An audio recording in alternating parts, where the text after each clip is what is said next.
और ये जो पांच प्राण हैं,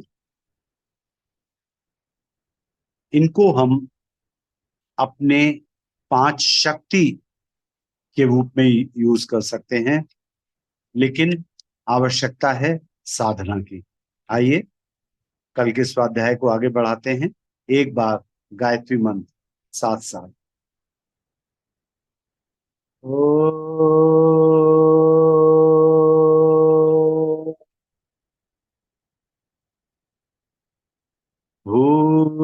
भूर्भुवः स्वः तत्सवितुर्वरेण्यं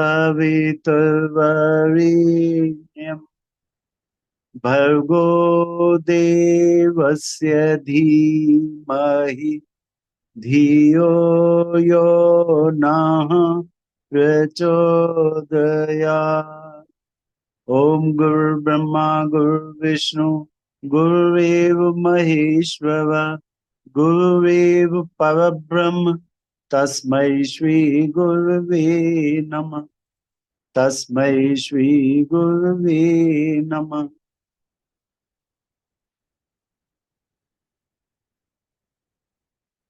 कल हम लोगों ने पढ़ा, भगवान शंकराचार्य ने एक राजा के मृत शरीर में अपना सूक्ष्म शरीर प्रवेश करा करके गृहस्थ जीवन संबंधी ज्ञान प्राप्त किया था।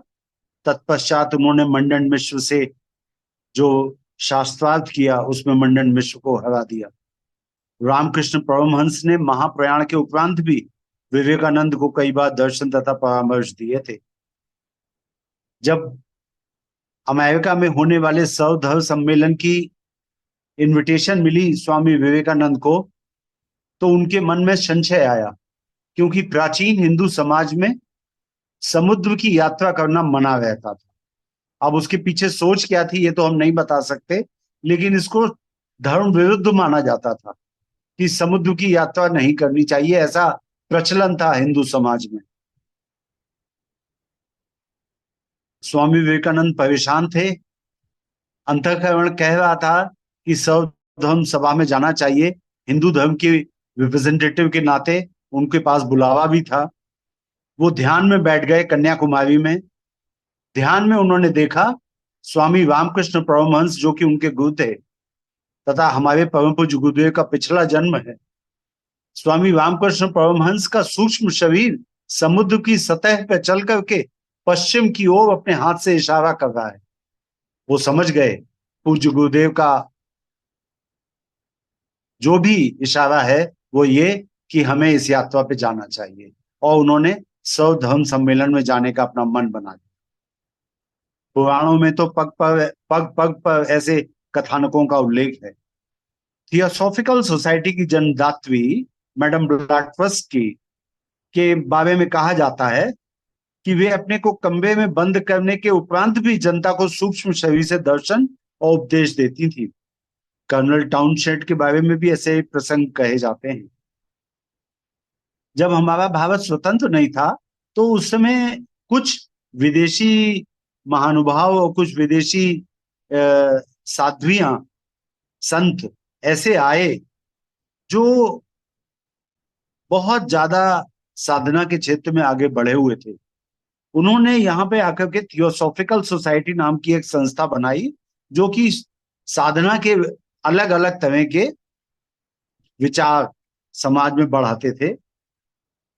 उन्हीं की स्थापना करने में एक महत्वपूर्ण भूमिका निभाई थी मैडम ब्लावेट्स्की ने। मैडम ब्लावेट्स्की के बारे में कहा जाता है कि वो बहुत उच्च स्तर की साधिका थी, और वो अपने को कमरे में बंद करने के बाद भी जनता को अपने सूक्ष्म शरीर से दर्शन दे देती थी और उपदेश भी दे देती थी। केवल दर्शन नहीं, लेक्चर भी दे देती थी। कर्नल टाउनशेंड के बारे में भी ऐसे ही प्रसंग कहे जाते हैं।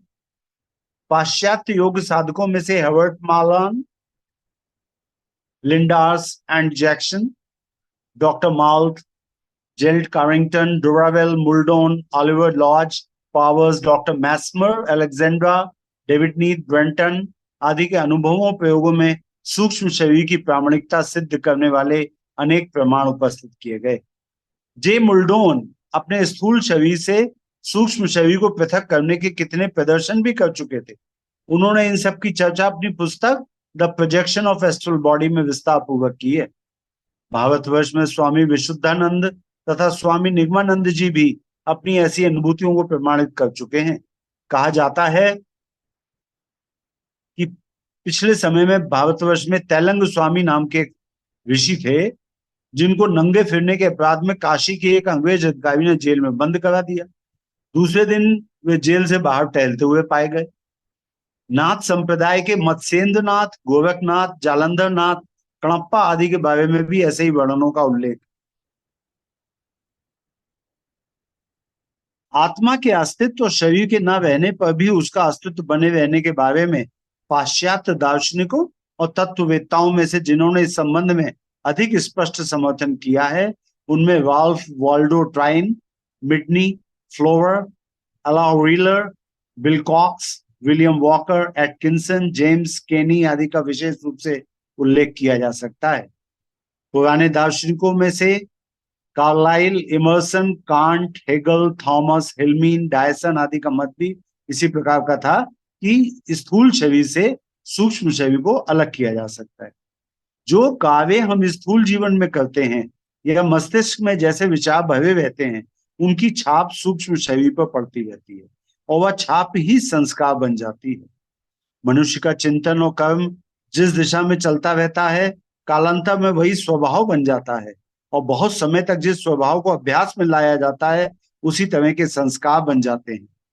यह संस्कार ही परिपक्व होकर शुभ अशुभ प्रारब्ध और कर्म फल का रूप धारण करते रहते हैं।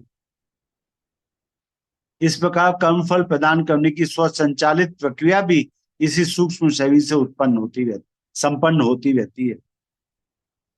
ये बहुत इंपॉर्टेंट पैराग्राफ है। परम पूज्य गुरुदेव ने हमें कई बातें बताई जो हमें अपनी साधना में ध्यान रखनी है।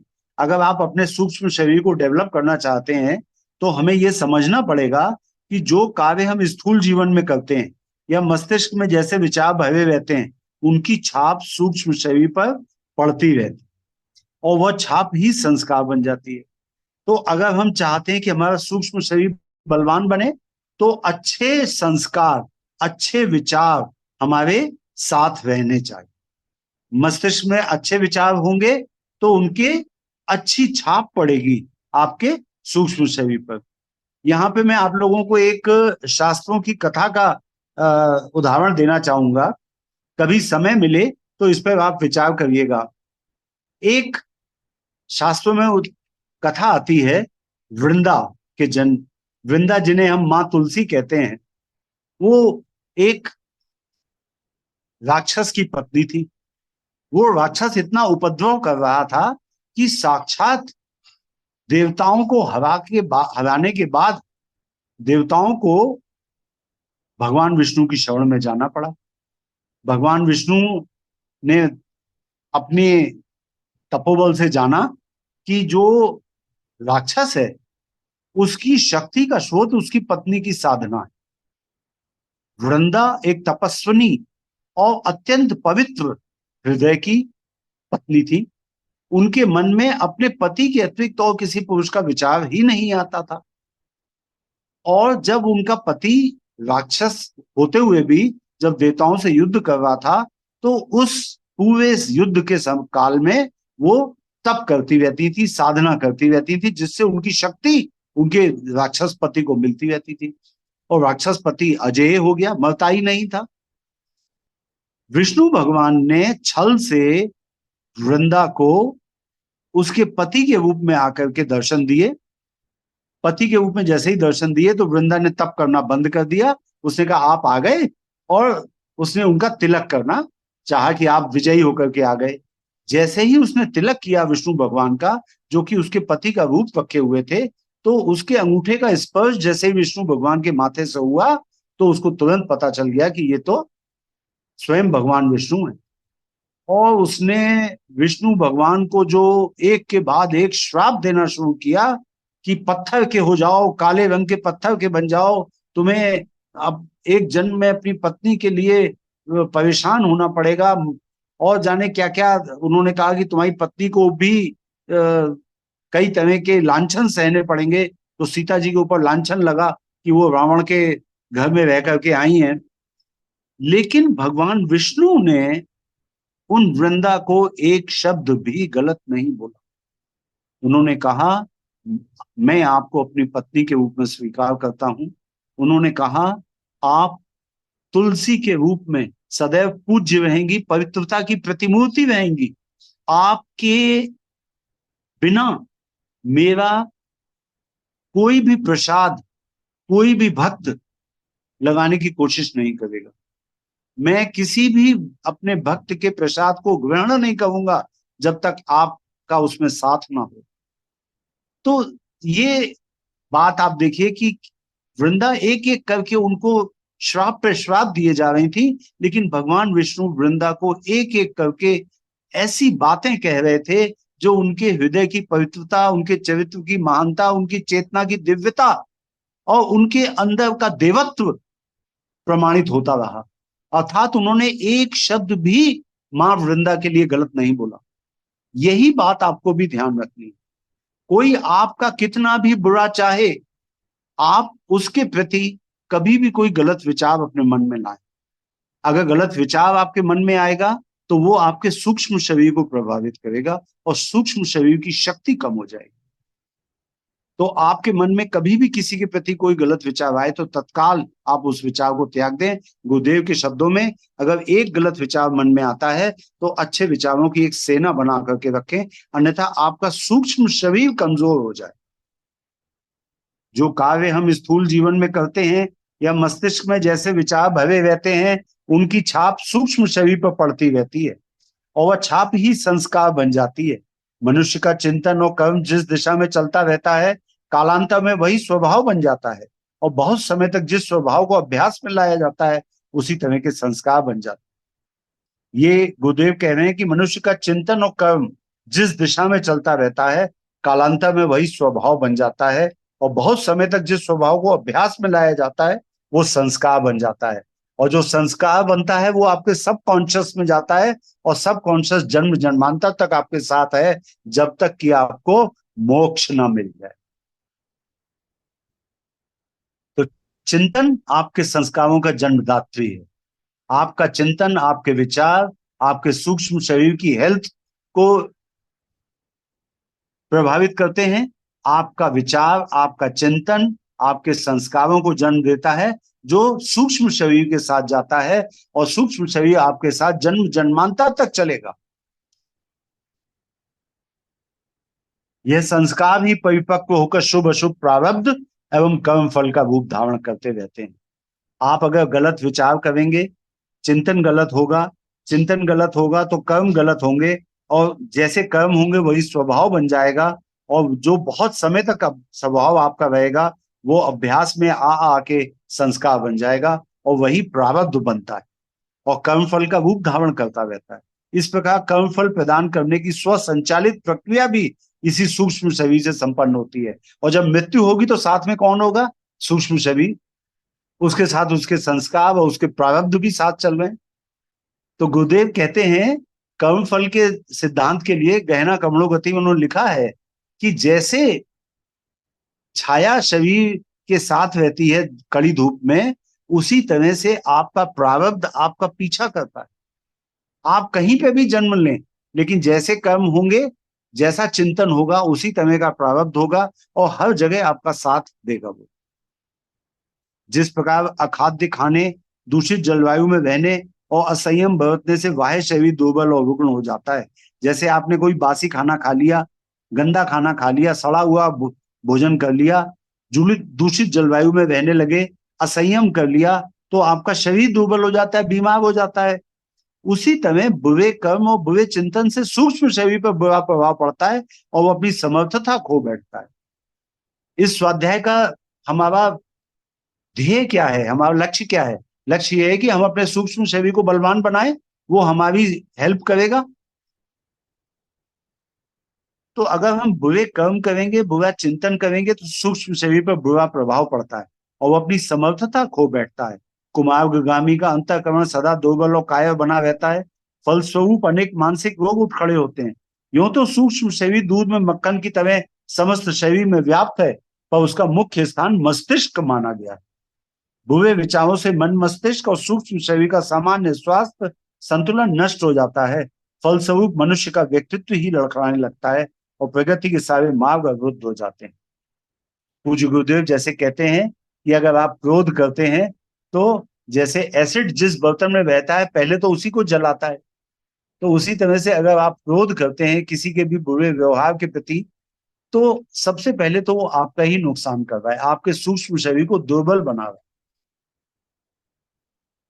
अगला अध्याय है, स्थूल ही नहीं सूक्ष्म का भी ध्यान रखें। हम लोग अक्सर क्या करते हैं, अपने स्थूल शरीर का बड़ा ध्यान रखते हैं। आज बुखार आ गया, डॉक्टर के पास जाना है, कमर में दर्द हो गया, डॉक्टर के पास जाना है ना। तो स्थूल शरीर का तो बहुत ध्यान है, ठंड लग रही है, चलो कपड़े पहन लेते हैं, स्वेटर पहन लेते हैं। गुरुदेव कह रहे हैं कि स्थूल ही नहीं सूक्ष्म का भी ध्यान रखें। इस विश्व में जो कुछ दृश्यमान होता है वह अदृश्य की परिणति है। ये बहुत इंपॉर्टेंट बात कही गुरुदेव ने। जो कुछ आपको दृश्यमान हो रहा है, जो दिखाई दे रहा है, वह अदृश्य की परिणति तो है। सब इस विश्व ब्रह्म जी परिणति अर्थ है। परिणति यहाँ पे एक शब्द आया है, वह जी अदृश्य की परिणति है। परिणति अर्थ है कि परिणति है, मतलब होता है कि उसका परिणाम है। जैसे परीक्षा का परिणाम निकलता है ना, तो परिणाम का मतलब होता है जो अंत में रिजल्ट आता है। तो परिणति मतलब कि जो आपने दृश्य में देखा है वो एक्चुअली उसके पीछे अदृश्य है, उस अदृश्य की परिणति है ये, उस अदृश्य की उसका रिजल्ट है, उसका कॉज क्या है। जैसे गीता में अक्सर भगवान श्री कृष्ण समझाते हुए कहते हैं, कार्य और कारण वाली स्थिति आप समझिए। जो कार्य हो रहा है उसके पीछे कारण क्या है, जो आपको दिख रहा है उसके पीछे अदृश्य शक्ति काम कर रही है। इस विश्व में जो कुछ दृश्यमान होता है वह अदृश्य की परिणति है।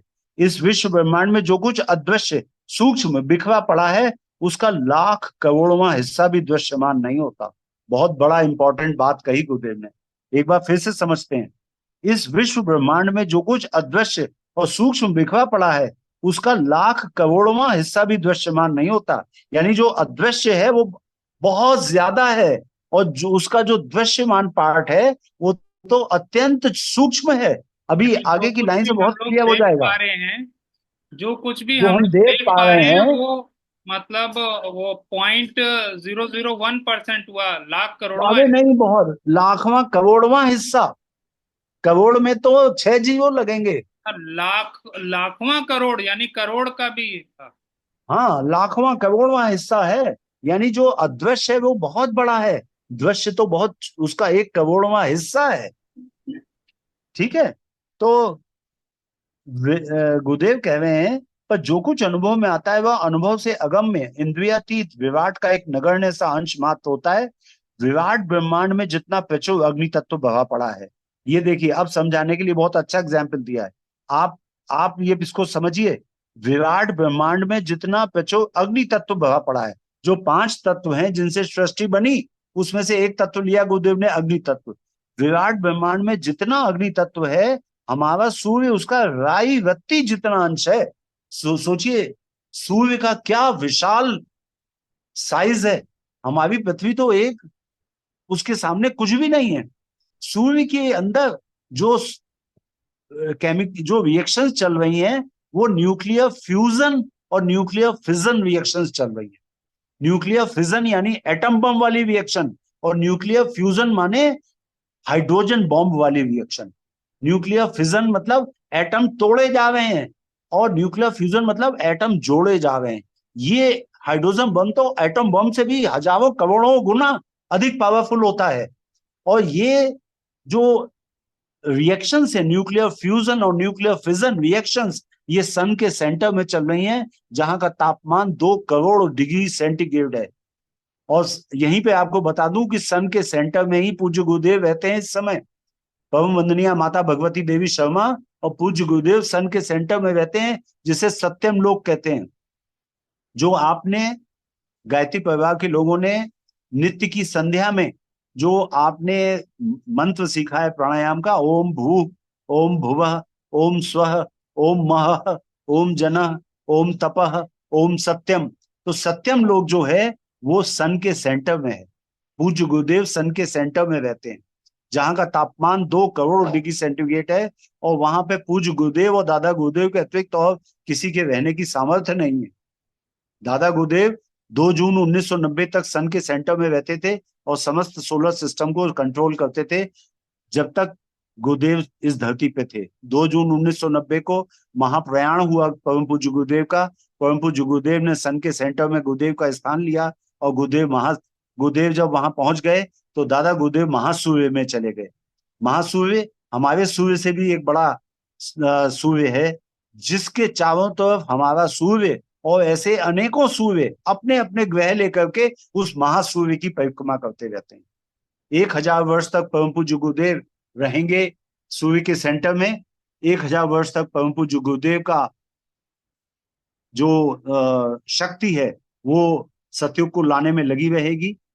1000 वर्ष के बाद परम पूज्य गुरुदेव का जो संकल्पना है सतयुग की, वो तो अभी पूरी हो जाएगी 100 वर्ष में।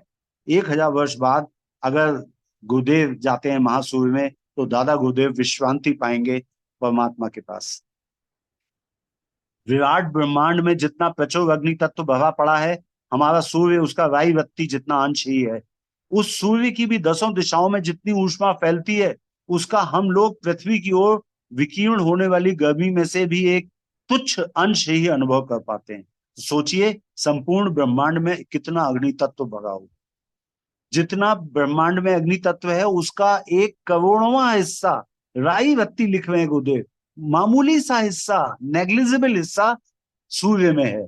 उस सूर्य के भी संपूर्ण अग्नि तत्व का एक मामूली सा हिस्सा 15 करोड़ किलोमीटर दूर पृथ्वी है सूर्य से, तो यहां तक पहुंच पाता है, और उसका भी मामूली सा हिस्सा जो हम है महसूस कर पाते हैं। सोचिए संपूर्ण ब्रह्मांड में क्या अग्नि तत्व होगा। शरीर में प्रत्यक्ष उष्णता के रूप में दिखने वाला बुखार वस्तुतः इन कोटि कोटि अदृश्य रोग कीटाणुओं के उपद्रव की एक नन्ही सी झलक ही है। मान लीजिए शरीर में कभी रोग फैलाने वाले कीटाणु पहुंच जाते हैं और बुखार पैदा कर देते हैं, तो गुरुदेव लिख रहे हैं कि करोड़ों तो बीमारी के बैक्टीरिया पहुंच गए शरीर में, उन्होंने बीमारी पैदा करी तो बुखार आ गया। वो बुखार क्या है? उनके उपद्रव की नन्ही सी झलक, क्योंकि हमें तो केवल बुखार महसूस हो रहा है, और अंदर उन्होंने कितनी कोशिकाओं को नष्ट कर डाला होगा इसका तो पता ही नहीं। कमजोरी आ गई तो पता चलता है कि हाँ भाई शरीर में कुछ हलचल हुई होगी, बैक्टीरिया और हमारे शरीर की व्हाइट ब्लड सेल्स में लड़ाई हुई होगी, तमाम हमारी बॉडी की सेल्स जख्मी हो गई होंगी, मर गई होंगी, तमाम बैक्टीरिया मरे होंगे, लेकिन हमें उसका एक मामूली सा अंश पता चलता है, बुखार आ गया। अंदर शरीर में क्या क्या नुकसान हो गया कुछ पता ही नहीं चला। शरीर में प्रत्यक्ष उष्णता मतलब गर्मी के रूप में दिखने वाला बुखार वस्तुतः इन कोटि कोटि करोड़ों अदृश्य रोग फैलाने वाले कीटाणुओं के उपद्रव की एक नन्ही सी झलक ही है। वे रोग कीटाणु हजारों तरह के उपद्रवों की पृष्ठभूमि देह के भीतर रच रहे होते हैं, पर हमें उनमें से चमड़ी पर उभरने वाली गर्मी मात्र का ही अनुभव होता है। भीतर के अंगों में जो ताप या विग्रह उन रोग कीटों ने उत्पन्न किया होता है वो तो विदित ही नहीं होता। मनुष्य की काया को ही लीजिए, इतना लंबा चौड़ा शरीर वस्तुतः एक सूक्ष्म वीर्यकण मतलब स्पर्म और उसके भीतर रहने वाले जीन्स, न्यूक्लियस आदि अति सूक्ष्म तत्वों की परिणति मात्र होता है। मतलब एक मामूली सा स्पर्म जिसे हम अपनी आंखों से देख भी नहीं सकते, एक ओवम से मिलता है तो एक ये 5-6 फुट का शरीर बना देता है। वह अदृश्य सूक्ष्मता की काया के रूप में जितनी प्रकट होती है उससे भी अधिक गुणी विशेषताएं फिर भी अनुभव में न आने पर भी विद्यमान रहती हैं। विराट ब्रह्मांड का वास्तविक स्वरूप उसका सूक्ष्म शक्ति अंश ही है। गुरुदेव कह रहे हैं कि ये सब जो ब्रह्मांड में बहुत दूर दूर तक जो फैला हुआ ब्रह्मांड है उसका जो वास्तविक स्वरूप है, जो स्थूल रूप में ब्रह्मांड है, उसका सूक्ष्म शक्ति अंश ही है, जिसे परा और अपरा प्रकृति के नाम से जाना जाता है। उसके कर्तव्य का नन्हा सा अंश ही स्वतः हमारी मन चेतना की पकड़ में आता है।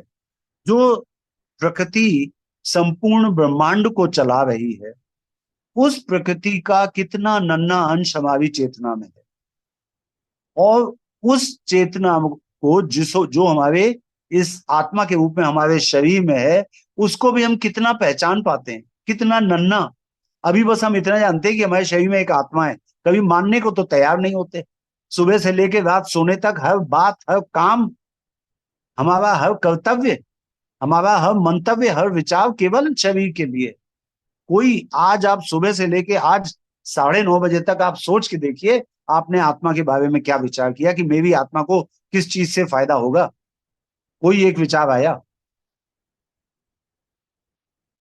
विराट ब्रह्मांड का वास्तविक स्वरूप उसका सूक्ष्म शक्ति अंश ही है, जिसे परा और अपरा प्रकृति के नाम से जाना जाता है। उसके कर्तव्य का नन्हा सा अंश ही स्वतः हमारी मन चेतना की पकड़ में आता है। जो दृश्य है उसके इर्द गिर्द अदृश्य शक्ति स्रोत की असीम प्रवाह धारा बहती रहती है। गुरुदेव कह रहे हैं जो दिखता है उसके आसपास अदृश्य शक्ति की असीम प्रवाह धारा बहती रहती है। कभी हमने सोचा कि सूर्य से जो शक्ति आ रही है उसको फोटोसिंथेसिस के द्वारा पेड़ पौधों ने गेहूं चावल के रूप में पकड़ा और हमारे लिए भोजन बना के रखा?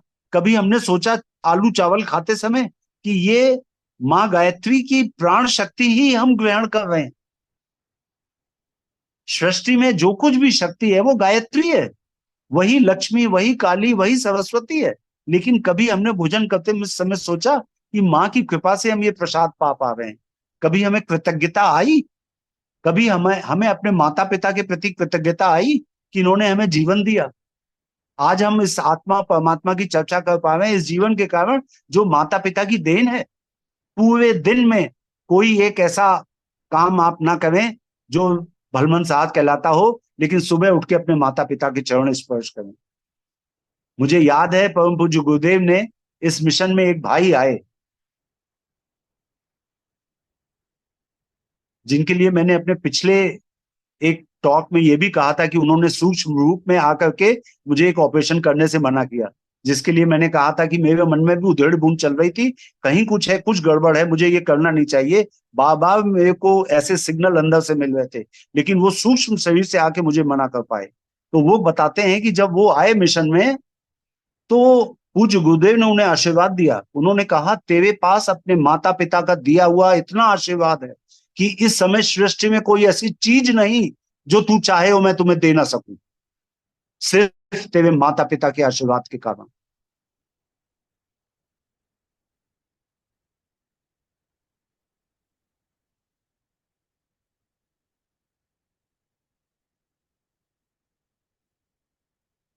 विराट ब्रह्मांड का वास्तविक स्वरूप उसका सूक्ष्म शक्ति अंश ही है, जिसे परा और परा प्रकृति के नाम से जाना जाता है। उसके कर्तव्य का नन्हा सा अंश ही स्वतः हमारी मन चेतना की पकड़ में आता है। जो दृश्य है उसके इर्द गिर्द अदृश्य शक्ति स्रोत की असीम प्रवाह धारा बहती रहती है।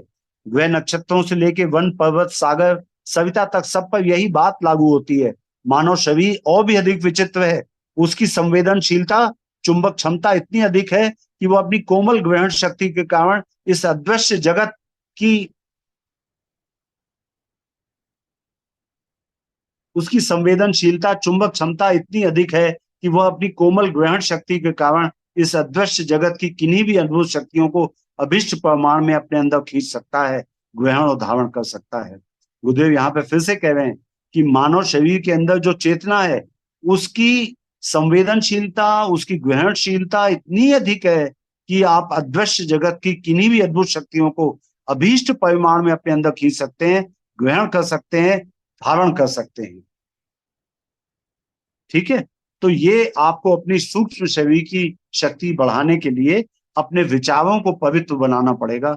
चिंतन, चरित्र और व्यवहार अच्छा हो, आपका चिंतन अच्छा होगा तो सूक्ष्म शरीर अच्छा होता चला जाएगा। आज के लिए इतना ही, शेष अगली बार। सभी को प्रणाम। ओम शांति शांति शांति।